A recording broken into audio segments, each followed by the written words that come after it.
In attesa delle dosi, il Veneto prepara già un programma per la campagna vaccinale in modo che tutti i veneti sappiano quando potranno sottoporsi all'inoculazione delle dosi.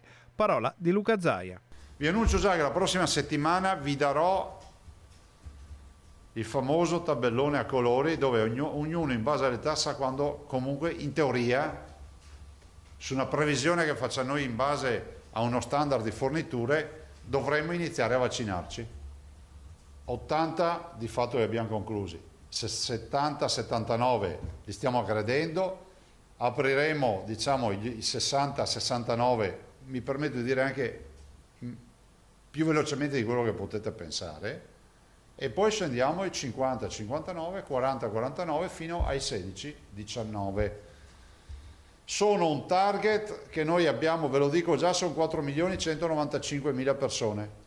Il sistema fornirà fin dall'inizio una suddivisione di massima dei periodi in cui le varie fasce di età potranno partecipare alla campagna. Vi dico già che in settimana vi daremo già, come si può dire, il mese nel quale dovrebbe iniziare la chiamata.